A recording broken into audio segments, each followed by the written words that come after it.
skull-battering, jaw-shaking collisions. That's what NFL center Grant Feasel absorbed during his decade-long career. It's also what led him to say, if I'd only known what I loved the most would end up killing me and taking away everything I loved, I never would have done it. Take a look. Cyndy Feasel was married to Grant, an NFL lineman, for 29 years. Grant was a loving husband and father, but over time, his behavior began to change. Cyndy had no idea he was suffering from a brain disease caused by numerous blows to the head during his 10-year football career. He seemed to be more irritable. He couldn't perform some of the basic tasks. He was disorganized. In her book, After the Cheering Stops, Cyndy raises awareness about the dangers of repetitive head injuries and shares what brought her hope during the darkest times in her marriage. And please give a warm welcome to Cyndy Feasel. So good to have you here on the 700 Club, Cyndy. Tell us about Grant. You guys were married 29 years, and you guys had some great years in the beginning. What was it like in the early years? Well, we met in college on a blind date, and he was the tallest, most handsome man that I'd ever met.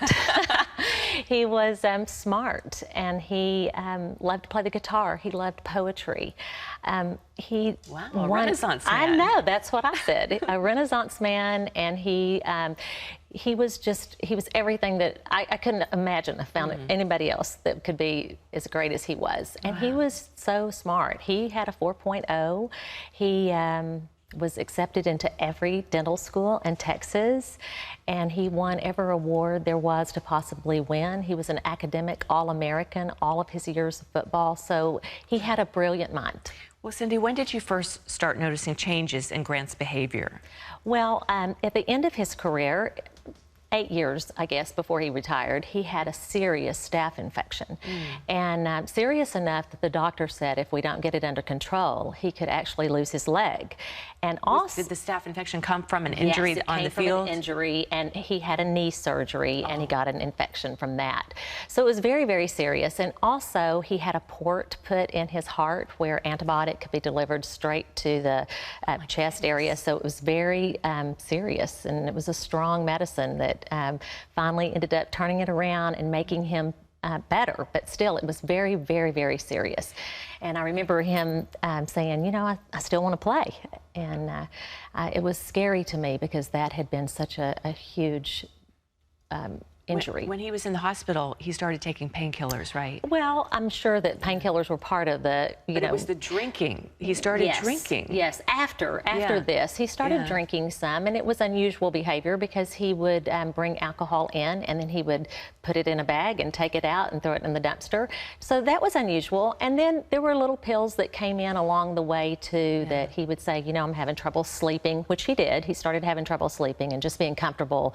And just the years of wear and tear, I think, on the body ended up causing him a lot of pain. So there was the drinking, there was the hiding that, but you were still kind of making excuses for him and thinking, okay, things are going to get better. But what was the low? When did it get really bad? Well, you know, I kept thinking all along he was going to come back. You know, the Grant that I knew in the beginning was going to come back because he was doing these unusual things. And again, even after he retired, when I was putting up clothes, I would find bottles in the closet, which was unusual. Again, just not normal. And it was because he was an athlete. I mean, yes, and he always took pride in his workout and his body, and so it was. And you guys were both Christians. Yes, we both came from Christian homes. We met at a Christian college. You were both Christians, so why didn't you seek help? I know. So that is my message. Part of my message is you need to tell someone. It's very important for you. When you see changes going on, you need to tell someone. It wasn't until later on that I got into Christian counseling. So I recommend that if you see that there's changes going on in your marriage, get into Christian counseling. But you eventually did turn for support. Where did you find it? I found it in Christian therapists, which were wonderful, and then church support group. So I say reach out to someone. Of course, God is always there, and I never lost my faith, but you need a landline. Did you both go to therapy? We did for a while. We did for a while together. But then later, Cyndy, you discovered that your husband had a serious brain injury, and it's called CTE. What does that stand for? Chronic traumatic encephalopathy. Yes, encephalopathy. Right, okay. It's really hard. So we say CTE because it's easier. But yes, I didn't realize that that's what he had until after he died. And there was an autopsy done on him, and then the report came back that he had stage 3. So there's 4 stages.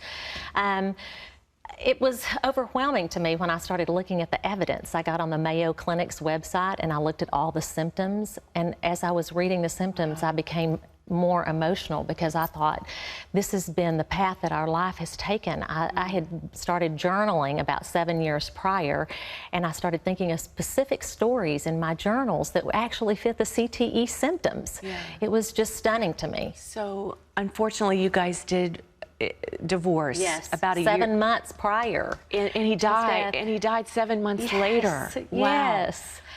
Yes. I mean, do you wish you just hung in there now? Yes. I mean, I hung in there for a long, long time.